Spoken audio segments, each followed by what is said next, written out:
iwo chareka kudya uchiita kushoma urozvinzwa. Each time unenge uchingodya unozvifambisa sei mwanangu? Mama, masikati dai matobika kazituka masombobika kaka. Ndakutonyara nebhodhi yako ufunga. To be honest, ndakutonyara. Bhodha ina basa, upenyu ndounotodiwa. Nga munotogona wani kubika. Uri kundipindura rafu kana uchidaro uri kutondipindura rafu. Gogoi. Apa mabika. Namwe. Gogoi. Tinda yenu. Tikambiriorechi. Tarayi. Shit. Makadiko meji. Tiripo yedu makadii. Tiripo. Tivapeni. Sure. Makadiko chai. Mbwa. Nacho chikafu. Ndo zvandiri kumudaro mwana uyu mufunge anti. He is always eating. Ndogara pandosvika pese ndosvika achidya naichari. Fana chikafu. Mafambira zvechikafu changu. Maijiri. Unozoti hazvisi healthy. Mwana wenyu is gaining too much. Yes. Ane weight yakawandisa. Yes. Ane unnecessary fats akawandisa plus apa ari kudya starch. Apa tese mune dumbu rake makuriro ari kuita. Ari kudyisa. Ndonyaya ndinayo. Ari kudya chikafu chakawandisa. Ndoita sei mwana uyu? Ndoita sei to be honest? Ndodi. Uyai naye kubasa. Kubasa tine natural and organic products, herbal teas capsules. Anobatsira kubvisa unwanted fat. Ari muona zvakaita dumbu rake izvo. Mafuta ese toxins ari zvikafu zvaari kudya zvakawandisa izvo. Saka we need to trim his body. Kuti iende panzvimbo chaipo pari right. Nekuti dumbu rake rakanyanyisa. Ende dumbu also rine effects ekuti izvo zvakasuppressa kidneys. Izvo zvinokanganisa even circulation yake. Ipapo kutomuongorora kudai soto kuna tuna ine BP, aine sugar. Nenyaya yekuti weight yake is too much. It's just it's too much my jilling. Imafambira zvandile. Tinokuda dzidzisika chale ndinokuda mudikani. Ndinokuda nekuti izvozvi unogona kunga developa chirwere chemwoyo. Mafuta ari kuwanda kumwoyo. Unongomuka wakangonza makambonzwa unongonza muka akafa. Kana ungonza BP yangu shuta chibhangoti zi. Andife ndotora moyo wame wangu. Aiwa chale. Hausi miri wamai wako mai wako wanombosvika pese papo. Miri wako wakanyanyisa chale. Takumubatsira uyu. Chitimboteerera chare ubatsiriki. Imboteerera. Ndibatsirei todini mwana uyu? Mwana uyu ndipei. Ndiende naye kubasa uko.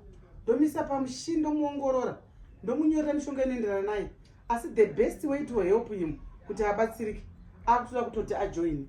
Nekuti mishonga inodiwa paari uikoyo yakawanda.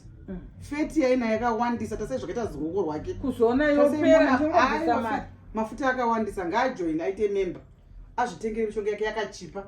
Saka imi andibhene munotaura kuti akanga ajoina mishonga akuiwana easily. Akuiwana yakachipa. Hafu. Wautenga ne half price. Anti uri kuona empowerment yauri kupiwa naandibhene. This is a very good empowerment.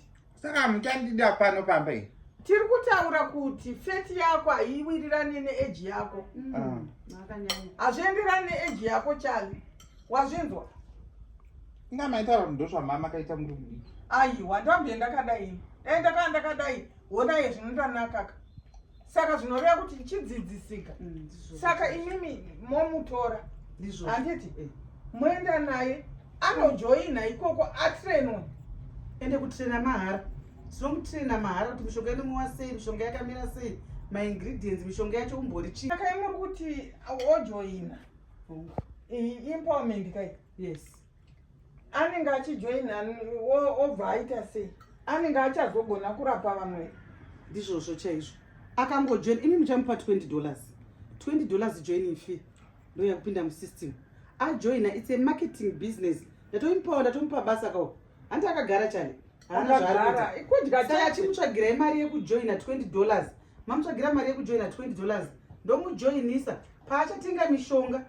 Kutenga kwaita mishonga iyoyo kupera kwemwedzi wega achanga akubhadhara kumwa kwaaita mushonga. Ndiyo. Kuswera akagara pano achingodya. Mune basa. Chale. Mune basa. Teerera zviri kutaurwa naandi. 1. Inenge ritori sebasa rako iwewe. Urege kuswera wakagara. 2. Unenge zvichitoimprova iwewe health yako. Kuti iwewe health yako iregere kundanganda zvairi kuita izvo. Handi kuzvinzwa. 3. Unogonawo kubatsirawo vamwe vanhu kana wabatsirwa iwewe. Wakutoita setestimony seliving testimony uchitobatsira vanhu riri basa kwauri rinotokupa mari. chokwadi Ndio zviri kuita andibhena. handikuzvinhu mahara Training yacho mahara. Ukange wane ruzivo kana nharo dzauri kuita idzi chale haumbofi wakazodziita. Nechikonzero chekuti une wane ruzivo rwakakwana. Ndizvera ndizvozvo chaizvo. Saka Trena mahara tinomudzidzisa zvese mahara. aiwa zvakanaka andibhena. Regai ndiite kuti ageze muende naye. Aiwa regai ndiende naye. Aiwa handei chale. Mira ndisiri Dzidzisa kuti utiendi. mwana wangu andisira Chikafu chakwana. Unofanira kumulimita chikafu. ndiwadzereya mai tushoma ndiende kwacho ndiwadzere tushoma utu ndingopedzisa